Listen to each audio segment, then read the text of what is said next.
Hey there, hockey fans. Welcome to my Hart Trophy predictions for the 2021 season. So, I'm going to be listing out some potential MVP candidates here, and we'll see what you guys think. Let me know down in the comments below who your 3 finalists are and who you have taken home the hardware. But before I give you my projections, you see this jersey right here? I'm actually giving this away. This is from my collection, so it has been worn, but nonetheless, it's a means of raising funds for the channel to support future giveaways. I have a link to a video explaining that more down in the comments below. Everybody likes jerseys, right? And it's just a tiny little donation for the channel, and then that way you have your name in the hat. So, all right, folks. The way that we're going to do this, let's take a look at the last 10 Hart Trophy winners. And I got 5 of them right here, or at least representing them to some degree, okay? We're going to look at these because we're going to see if there are any trends or kind of like characteristics of this award besides just being this nebulous, valuable player. So let's take a gander, eh? So last year, Leon Draisaitl won the trophy. Nikita Kucherov the season before. Taylor Hall in 2018 with the Devils. Conor Mcdavid in 2017.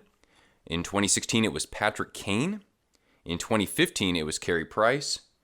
In 2014, it was Sidney Crosby. In 2013, it was Alex Ovechkin. In 2012, it was Evgeny Malkin. And in 2011, it was, can you believe it, Corey Perry won the trophy. So, when looking at these last 10 winners, here are kind of the trends that I noticed. So, first of all, it's pretty rare that it actually goes to someone other than a forward. So Price won it in 2015. There have been Norris Trophy winners who have gone on and won the MVP as well, and a couple of goaltenders in the late 90s like Dominik Hasek won it back-to-back years. So I'm going to approach this as if we're just going to pick forwards. Now, theoretically, could someone like Carey Price or Connor Hellebuyck or Roman Josi or Victor Hedman make a case to actually win the MVP this year? It would take a otherworldly performance, I guess you could say. But yeah, it's within the realm of possibility. But to make things easy, let's stick with forwards. Second of all, okay, when it comes to the point pace, so where does this Hart Trophy winner rank when it comes to leading the league in points? Well, in the last 10 winners, okay, or last 9 forwards, I should say, 6 out of 9 times that player had led the league in points. So they also won the Art Ross, Draisaitl, Kucherov, McDavid, Patrick Kane, Crosby, and Malkin. As for the other couple of guys like Taylor Hall and Corey Perry, Ovechkin did as well. Well, especially with Taylor Hall, that was a case where he absolutely put the team on his back and just got them into the playoffs. And that is kind of another characteristic here. Your team has to be in the playoffs. So, taking those characteristics in mind, I decided to put together a short list of players who I think are capable. So, guys who could lead the league in points or come close to it or put the team entirely on their back, get them into the playoffs. So, I'm going to list a few players, all right? Let's start with the Canadian division, the North Division. So, Connor McDavid, certainly in the realm of possibility there. And Leon Draisaitl, of course, both of them are they even in their prime yet? They've got better hockey ahead of them, probably. I had kind of a question mark next to Elias Pettersson. I think possibly, but to me, that's a little bit more of a team effort. You look at the playoffs last year, you look at the season that JT Miller had, the postseason from Bo Horvat, the contributions from Quinn Hughes, from guys like Markstrom and Demko and net. I think it's a little bit more of a team effort with Vancouver, but of course, feel free to respectfully disagree with me down below. Winnipeg. I think even though he's a point per game player, I think Mark Scheifele is still capable of putting the team on his back and actually having enough of a prolific season in terms of offensive output to, I guess, get him in the conversation with this. I don't want to count him out. Austin Matthews, I went with him. I decided not to go with Marner so much. Matthews he's still kind of the linchpin if you were to nail it down to one player there. So I'm going to stick with Austin. Actually, I have Marner as a maybe here.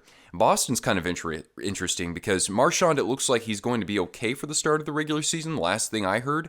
But I'm still going to put Bergeron up there. He's taken up the reins as captain. Pops is going to be out for part of the season. They've lost some key personnel, certainly. So I think that if the Bruins can find a way into the playoffs, I think Patrice Bergeron could actually get some consideration. And he really hasn't had much consideration before. Jack Eichel for Buffalo, this is only if he finds a way to get the team in the playoffs. If he does, I imagine he would have the kind of season to make him a finalist. Artemi Panarin, I've got him up there because I think the Rangers are capable of making the postseason. Mika Zibanejad, just fantastic year last year, had the best goals per game ratio in the NHL. So being in the prime of his career, I didn't want to count him out. Sidney Crosby, bit of a redemption season after the postseason the past couple of years and his injuries. Same thing for Evgeny Malkin, who had a really good year last year as well. Florida, I'm going to toss around Barkhoff and maybe also Huberdeau. And Barkhoff's a little bit more well-known when it comes to his all-around play, though, so I think he'd get a little bit more consideration for the award. I think that Steven Stamkos or Braden Point could also win the award, taking up the reins now that Kucherov is out too. Carolina, I went with Sebastian Aho, and for those of you who saw my Rocket Richard video, you know a thing or two about my outlook on Aho going into this year. And then in the West Division, I had Nathan McKinnon. I think he makes a very strong case for his team there. This guy doesn't score the most points in the NHL, but I think that in the prime of his career and with kind of where the team is at in terms of their maturity and readiness to compete for a cup, I wanted to at least acknowledge him, and that's Mark Stone. And another guy who I think I don't see winning the award unless he finds some way to prove me wrong and drag his team to the playoffs, and that's Anze Kopitar. So that's my short list right there. And then I decided to drill this down into my final five. So I'm going to start with my 2 honorable mentions, and then we'll have my 2 finalists and my trophy winner right here.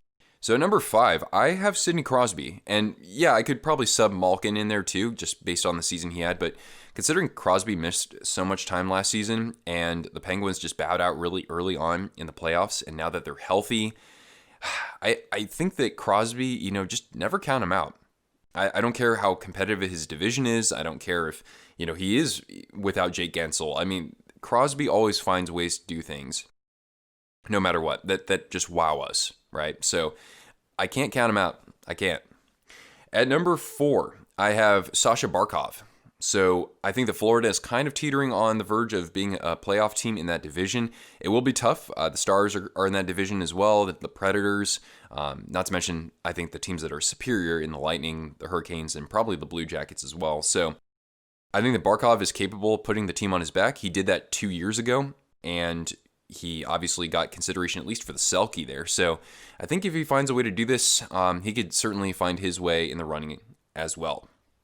And now on to my 3 finalists.